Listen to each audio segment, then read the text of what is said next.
Wanita hari ini. Wanita hari ini bijak mengatur, mengurus mata wataknya. Usahawati, ibu istri permaisuri. Wanita hari ini di zaman modern masih kekalkan adatnya. Dihormati, disayangi, disanjungi. Wanita hari ini. Assalamualaikum, salam sejahtera, salam penuh inspirasi daripada kami di Wanita hari ini. Di mana pun saja anda berada, diharapkan anda semua dalam keadaan yang baik dan juga sihat sejahtera hendaknya walau apapun keadaan yang sedang dilalui ketika ini. InsyaAllah selama 1 jam ini anda akan ditemani oleh kami berdua, saya Fiza Sabjahan dan juga rakan tugas Hazrina Kasim. Okey, sebenarnya kita nak mulakan sesuatu angka yang lebih serius untuk kita fahami situasi yang berlaku di negara kita, Fiza. Betul.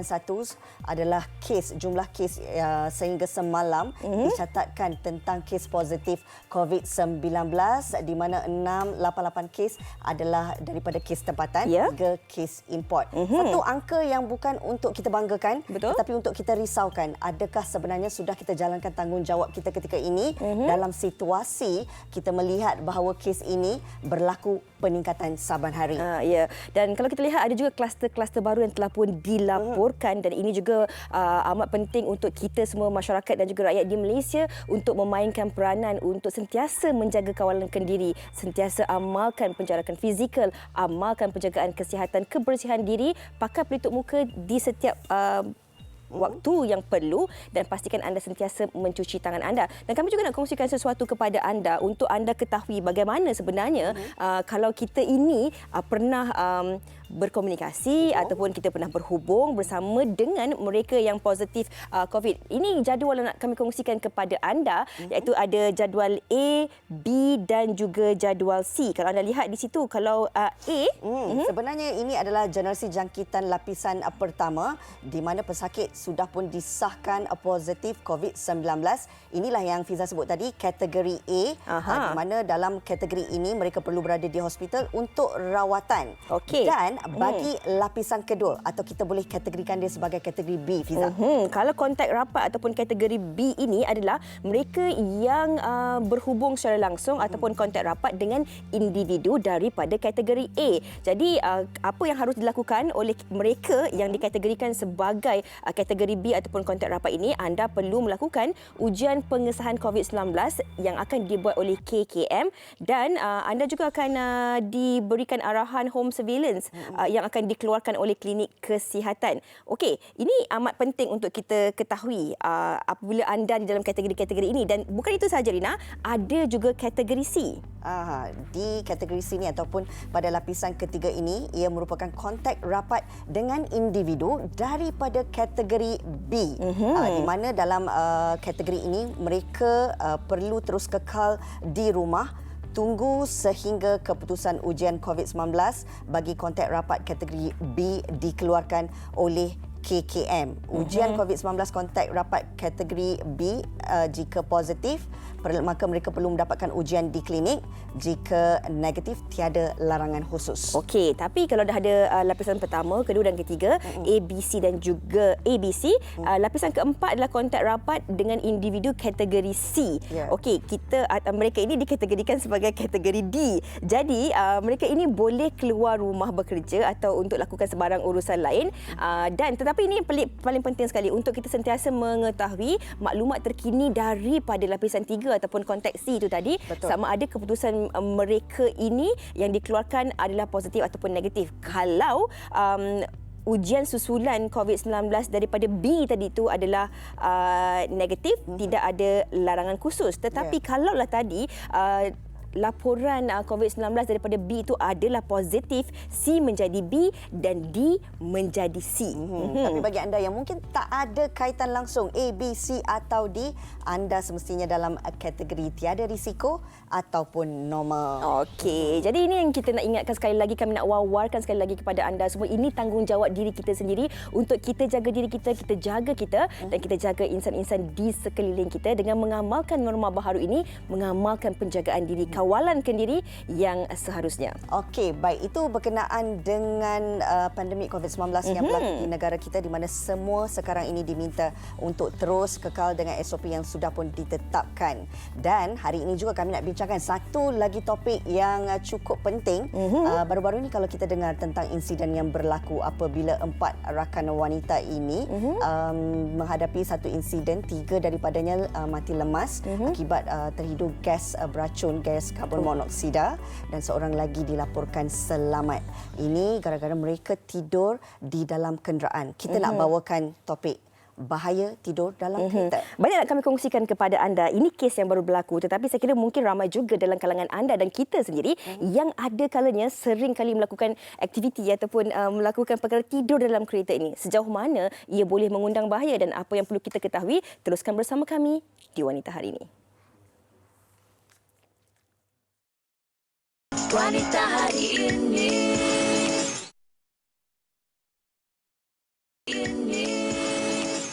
Jemaah editorial dia orang.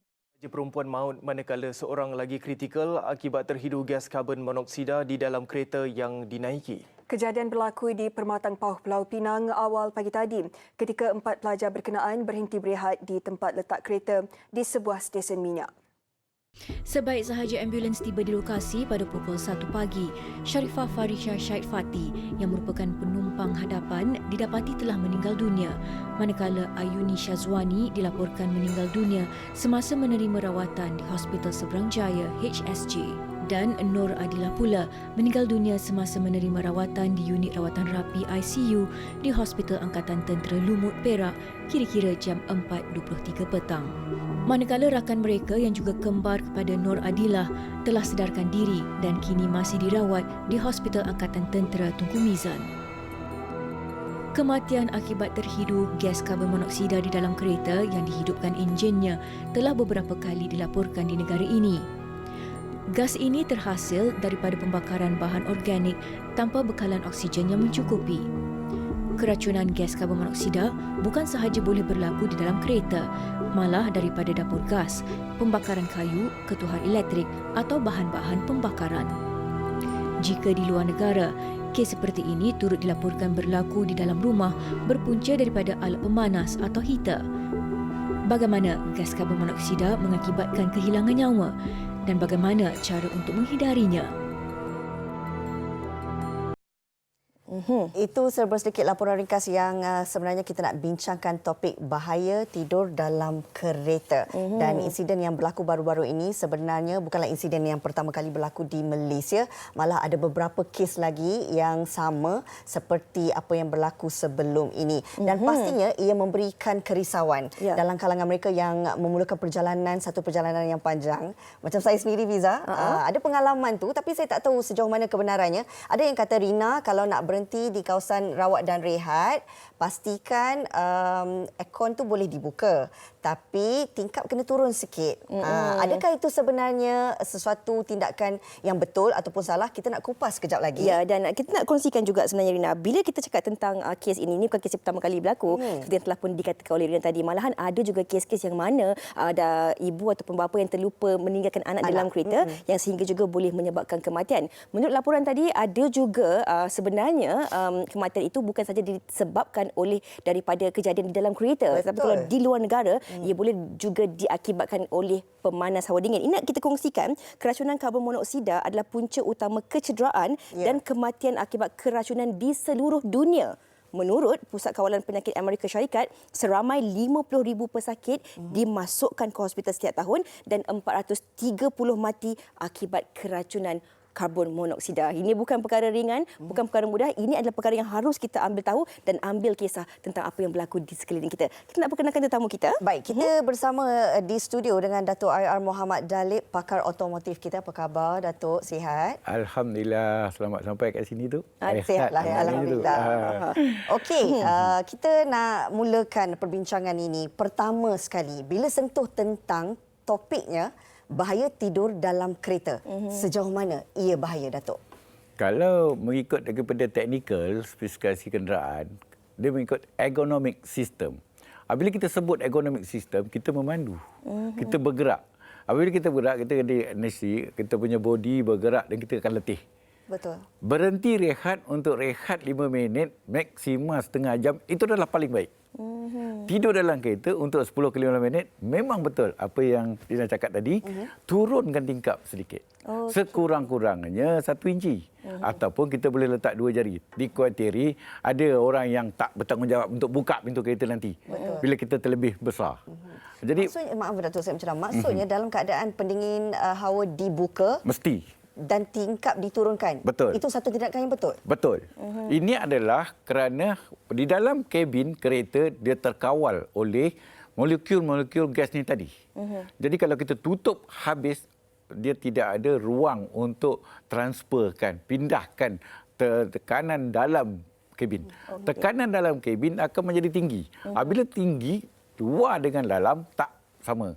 Jadi semakin lama kita duduk, semakin lama kita tidur dengan tidak mengikut kita punya ergonomic system. Ada kala kita tidur macam gini, ada kala kita tidur macam gini, ikut kepala kita dan oksigen dalam kepala akan turun. Okey, saya kira ini juga mungkin menjadi persoalan ramai dalam kalangan kita yang sedang menonton ketika ini. Mereka bertanya, apa bezanya kalau kita memandu selama 8 jam, kita juga berada di dalam kereta dengan hawa dingin terbuka.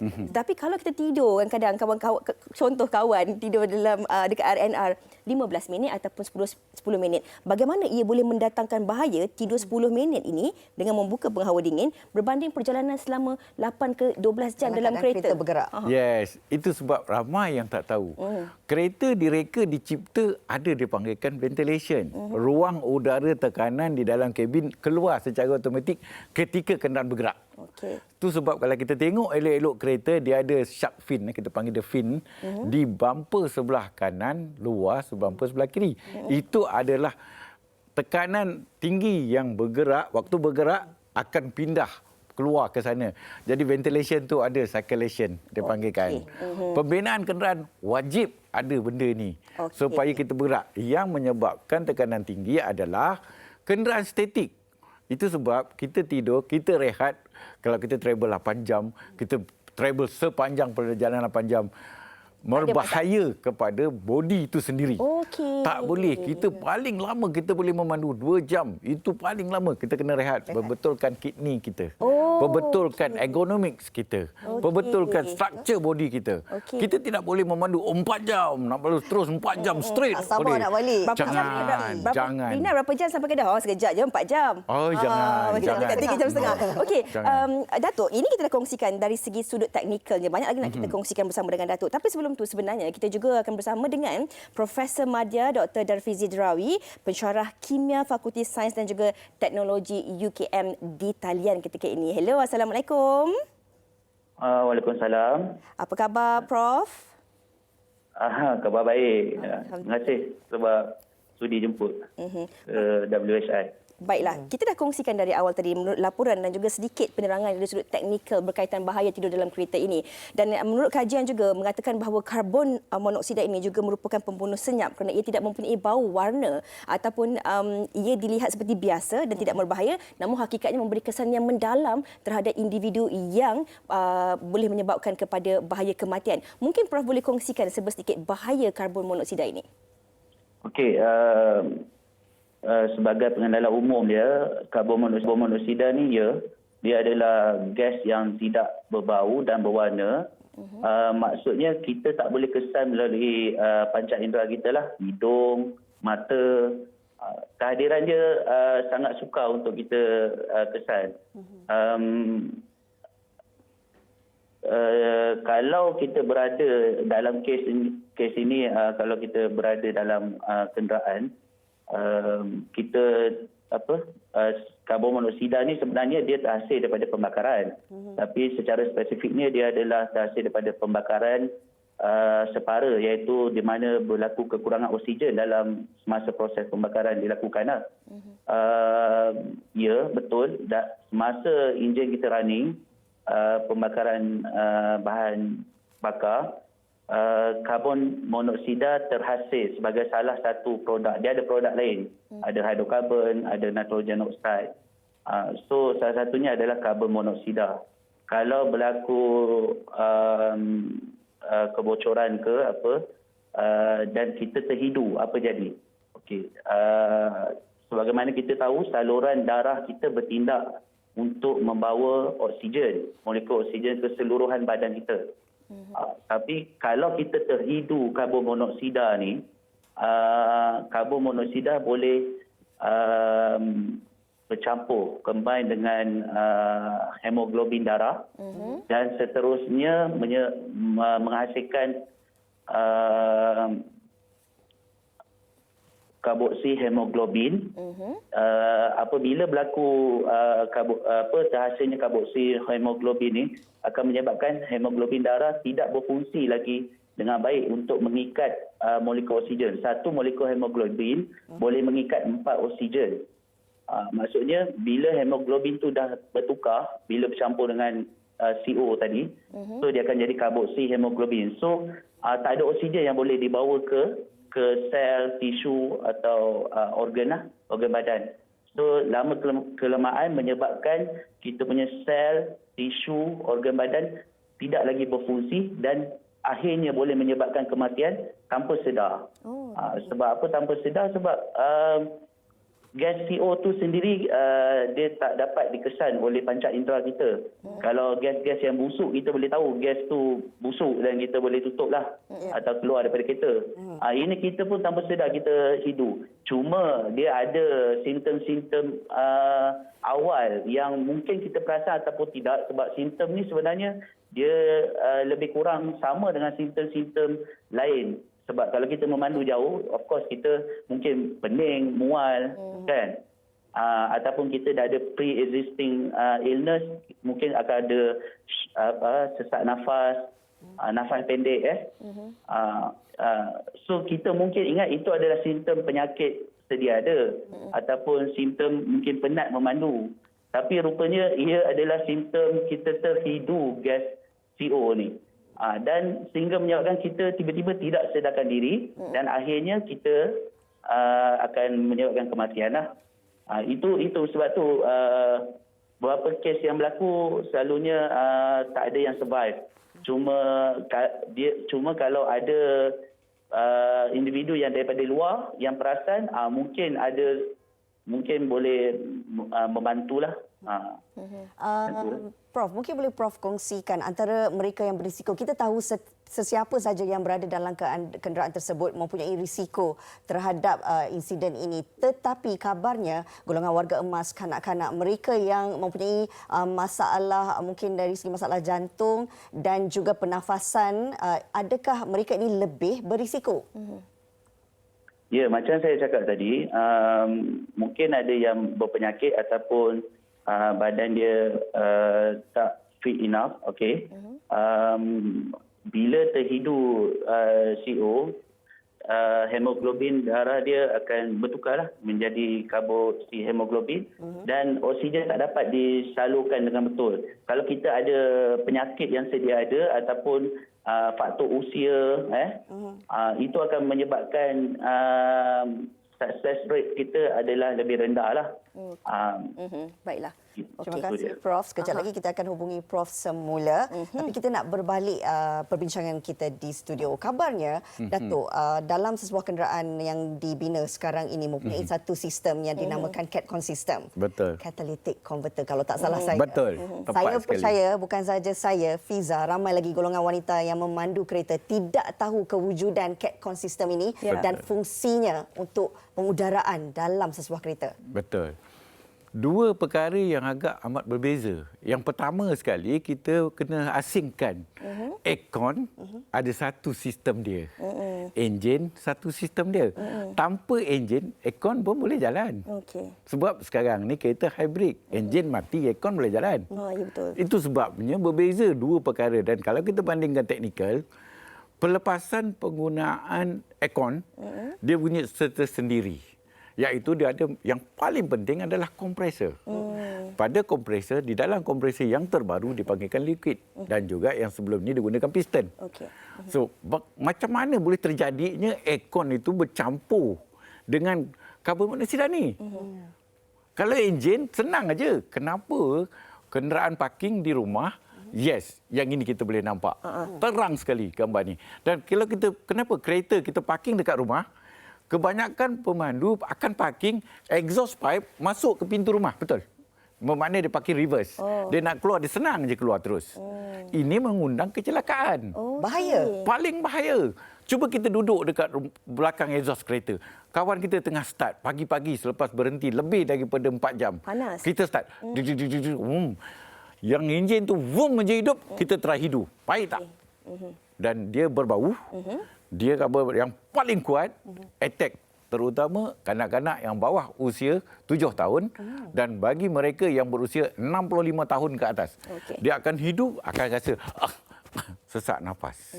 Dan dia akan mula keluarkan sesama untuk kanak-kanak dan orang dewasa akan mula batuk. Okey. Jadi dua perkara yang berbeza ni. Datuk, kita dah bercakap tentang dari sudut teknikal ini, dari segi fungsi ataupun apakah perkara yang perlu ada dalam kereta dari segi sistemnya. Tetapi apa yang kita perlu tahu bagi mengelakkan perkara ini berlaku? Bermakna kalau kita ada kenderaan itu, apa yang harus kita lakukan dari segi penyelenggaraan dan jangka masanya? Ini yang paling penting sekali untuk kita ambil tahu. Tepat sekali. Inilah kebanyakan kenderaan mereka taruh minyak jalan saja. Selenggara tunggu nak sakit. Lagi tak sakit tak si selenggara. Betul juga tu. Jadi sebenarnya apa guna tachometer? Apa guna odometer? Odometer inilah yang memberitahu supaya penyelenggaraan berkualiti. Setiap kalau pakai minyak mineral setiap 5,000 mesti servis. Semi sintetik 10,000, fully sintetik 15,000, mesti mau servis. Tak boleh tinggallah 500 lagi, tak apalah 1,000 dah, 2,000 tak apalah balik kampung dulu. Ini mengundang kecelakaan kerana aircon enjin. Apabila enjin yang catalytic water tadi tidak dapat mengeluarkan kualiti yang bagus, putaran enjin akan tetap serupa untuk satu pembakaran 360, komplit pembakaran 720 darjah dan aircon bekerja, aircon pump akan pusingkan piston. Yang ini apabila kita bermadu dengan kelajuan lebih daripada 2.5 RPM, kita on aircon. Tak. Aircon akan sentap. Kita boleh tengok gambar rajah sekarang. Di dalam mana kompresor tu. Dalam itu akan terpaksa kerja. Pum! Dia satu tembakan. Salah satu fail. Fail ini akan mengeluarkan gas yang berbeza. Okey. Maafkan saya Datuk. Mungkin kami kurang faham sikitlah kalau kalau boleh dipermudahkan kan Datuk kan. Kalau kita lihat tadi tu, Datuk kata tadi perlu kita tengok odometer tu untuk kita servis kereta. Tapi kadang-kadang ada dalam kalangan kita ni, alah tak apalah lebih 500, lebih 1,000, boleh dulu ni. Ataupun kadang-kadang kita call service center penuh. Jadi kita pun ambil mudah perkara tu. Ini yang kita tak sedar. Kadang-kadang daripada perkara ambil mudah ini boleh menyebabkan kecelakaan berlaku pada diri kita, Datuk. Betul. Setuju. Senang saja. Setiap kali service center akan buat penyelenggaraan, dia akan letak satu stiker dekat roof kita.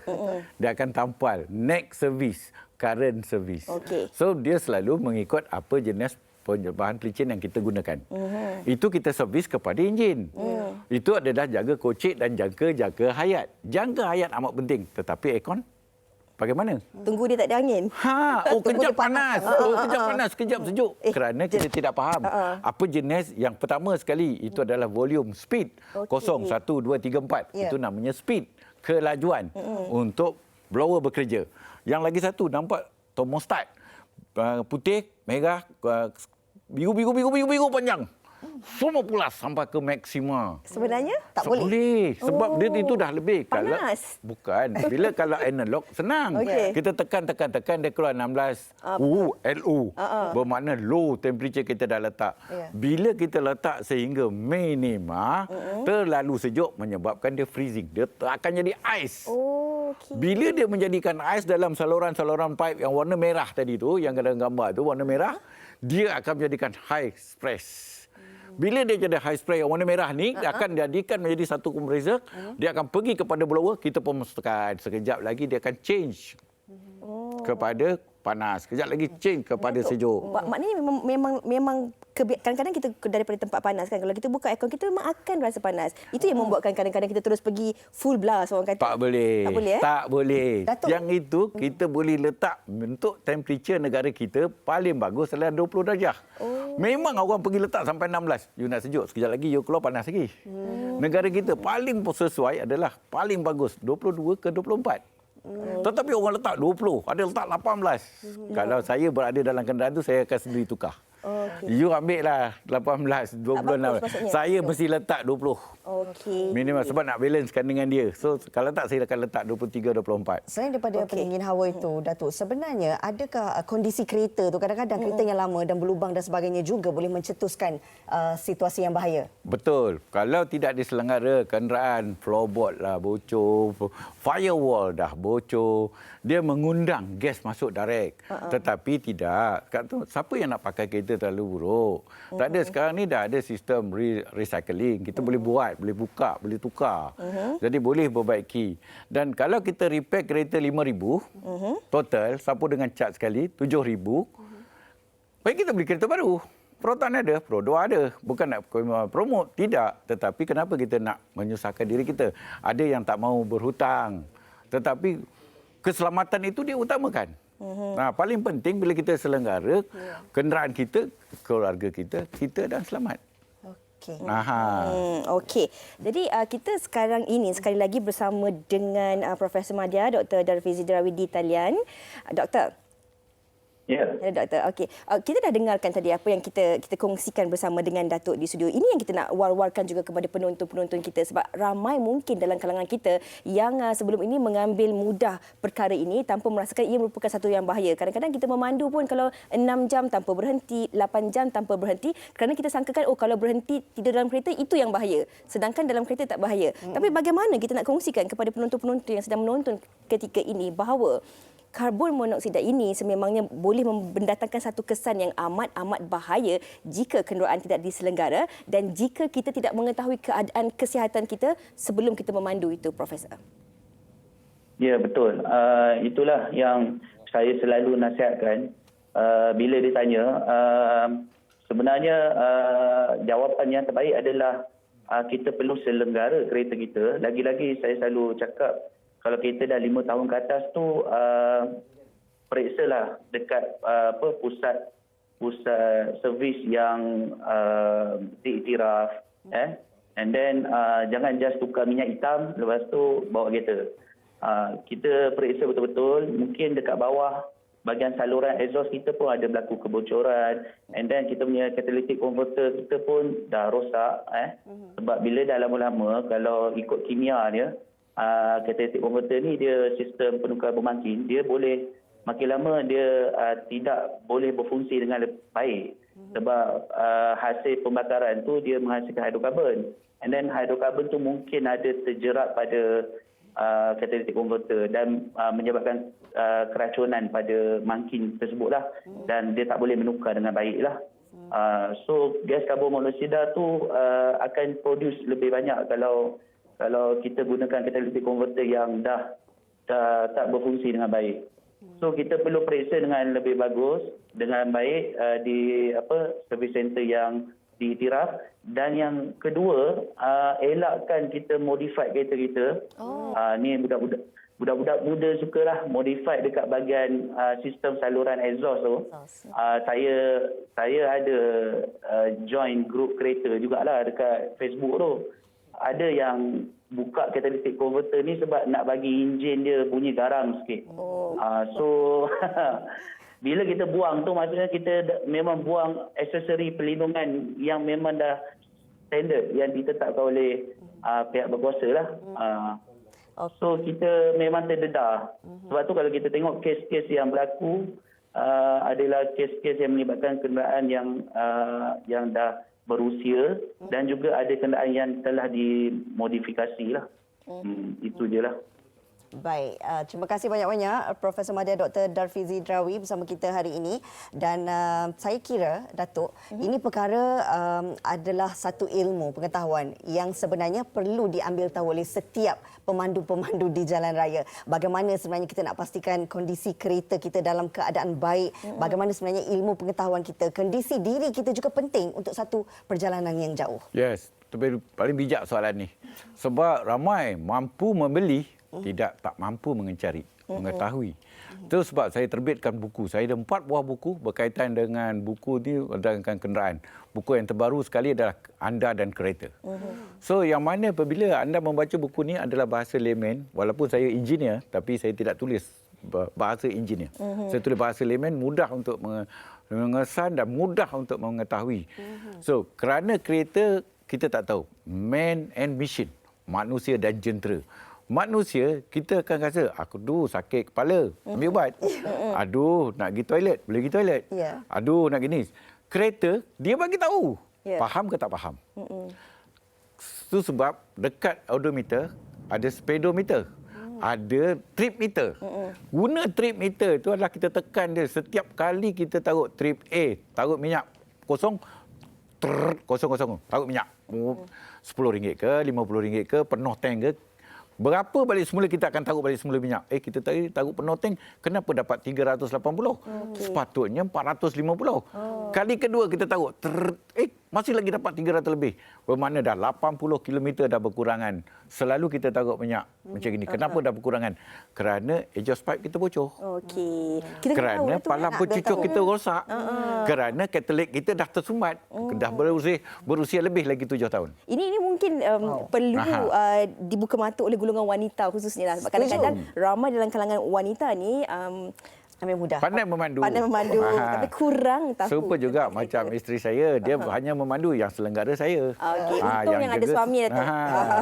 Jadi kalau dengar IKIM FM, Trax FM, Asyik FM, itu saya selalu keluarkan tentang cerita kereta, tentang penyelenggaraan kenderaan. Okey Datuk. Terima kasih banyak-banyak kita ucapkan kepada Datuk Insinyur Muhammad Dalip selaku pakar otomotif kita hari ini, dan juga kepada Profesor Madya Dr. Darfizi Darawi, pensyarah Kimia Fakulti Sains dan juga Teknologi UKM yang sempat kita kongsikan melalui topik di video conference tadi di atas penerangan berkaitan topik kita pada hari ini. Semoga apa yang telah pun dikongsikan ini, Rina, dapat memberi manfaat bergunalah untuk kita semua. Kena ambil tahu tentang kondisi kereta anda, dan juga setiap kali nak melakukan perjalanan yang jauh, pastikan kita sebenarnya tahu waktu bila nak berhenti dan sebagainya. Bukan terus pecut sampai kampung. Ya, ini saya nak ingatkan kawan saya.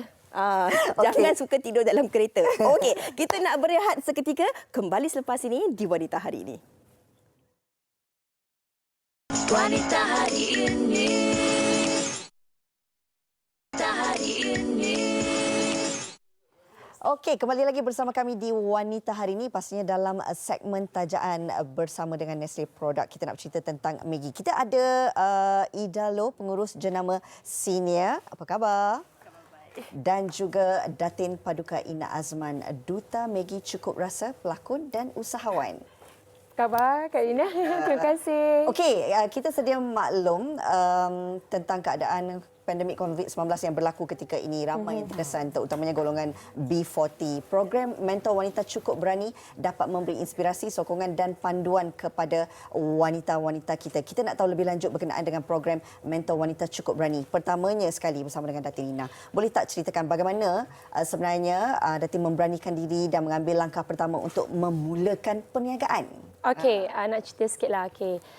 Saya ni actually daripada kecil memang suka sangat memasak. Nak tolong mami, nak tolong nenek, tapi diorang selalu tak bagi masuk dapur. Okey. Because setiap kali masuk dapur, habis barang akan pecah. Tapi sebab ada sikap yang tak give up dan sentiasa nak mencuba, alhamdulillah dengan ada keyakinan dah masak tadi, tapi pada permulaannya tak adalah masak tu terus sedap. Adalah kadang-kadang tak ada rasa, tak sedap semua, tapi macam yang saya cakap tadi, saya ni ada satu sifat yang tak give up. So saya cuba masak, bagi suami makan, anak makan dan kawan-kawan. So bila diorang dah start bagi good feedback mengenai masakan, so benda tu adalah salah satu sebab buatkan Ina rasa macam berkeyakinan tinggi, and start dari situlah Ina mulakan perniagaan Ina, iaitu Izzan by Ina Azman. Okey, ini yang seronok ni. Bila apatah lagi, Puan Ida, kita nak bercerita tentang program Mentor Wanita Cukup Berani ini. Sebuah satu program yang dapat menyokong golongan wanita. Mungkin inilah yang kita nak bawakan kepada penonton kita. Ya, actually because sekarang of COVID-19 kan. So kita pun tahu banyak orang mengalami kesusahan, especially B40.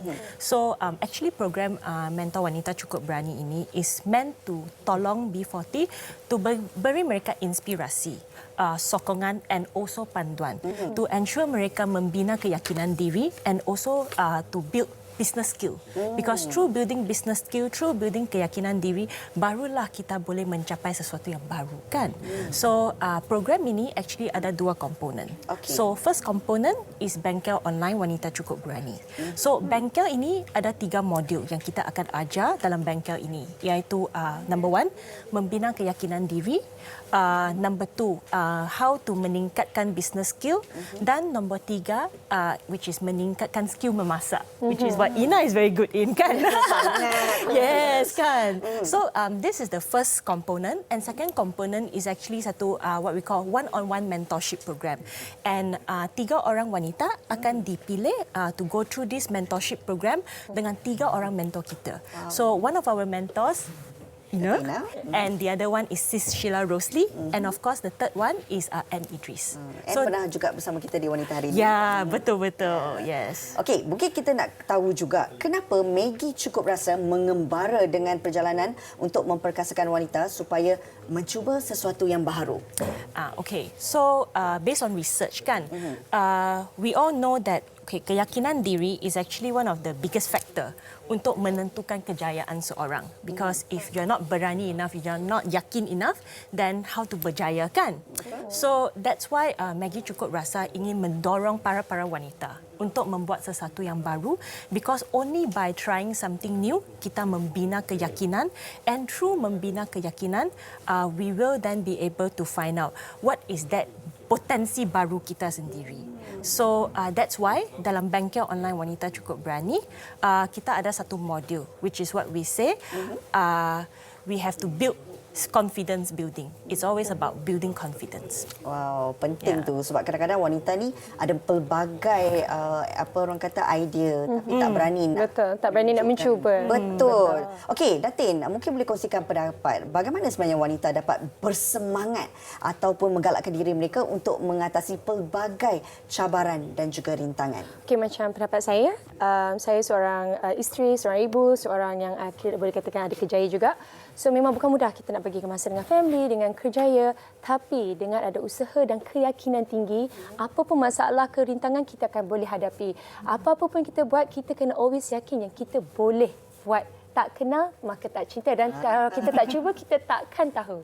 Kena cuba. Kena cuba. Berani Berani Yes, untuk mencuba berani sesuatu yang cuba. baru. Betul. Okey, Farida, boleh jelaskan tak mengenai bengkel online Wanita Cukup Berani dan sebenarnya bagaimana peserta-peserta ini boleh menjadi 3 mentee yang dipilih untuk program Mentor Wanita Cukup Berani ini? Okay, very simple. Okay, first step. Okay, pergi ke laman Maggie to mendaftarkan diri untuk bengkel online Wanita Cukup Berani. So bengkel ini will be held on the 20th to the 22nd of October. So lepas tu hadiri bengkel on the day. It's an online bengkel, and on top of that, Maggie through the bengkel akan memilih 3 orang mentee to go through a one-on-one mentorship program dengan Ina, dengan Sis Sheila Rosli, and dengan Anne Idris. Sangat mudah langkahnya. Mudah. Pastinya ada banyak ilmu dan juga pengetahuan yang boleh kita ambil daripada mentor-mentor tersebut. Ya. Baiklah, sedikit daripada Datin Ina, kita nak bagi semangat mereka di luar sana untuk terus berani mencuba. Silakan. Okey, macam yang saya cakap tadi, apa pun kita buat, kita jangan rasa takut untuk mencuba sesuatu yang baru. Kita tak cuba, kita takkan tahu. So, apa pun kita nak buat, kita langgar je. Yes. Kena tahu kita ni semua masing-masing ada kebolehan kita sendiri. ada kebolehan, cuma kita kena ada keyakinan tinggi je. InsyaAllah kalau ada keyakinan tu, bolehlah kita pergi jauh. Sedikit daripada Puan Ida untuk mereka di luar sana yang belum lagi mendaftarkan diri untuk bengkel ini. Okay, so still not too late. Masih boleh mendaftar lagi lah. So cepat-cepat pergi laman Maggie. Cepat-cepat kan.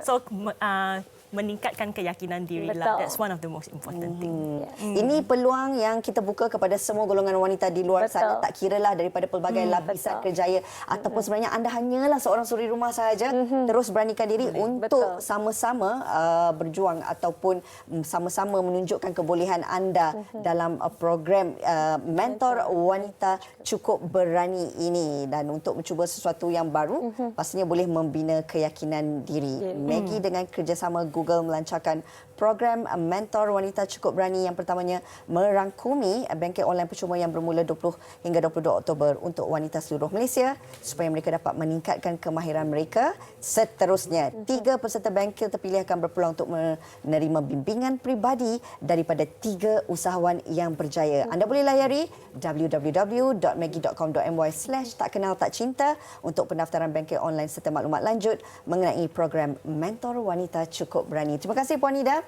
dan juga Datin Nina bersama kita hari ini terus membakar semangat golongan wanita di luar sana. Kita nak berehat seketika, kembali lagi selepas ini. Terima kasih. Wanita hari ini.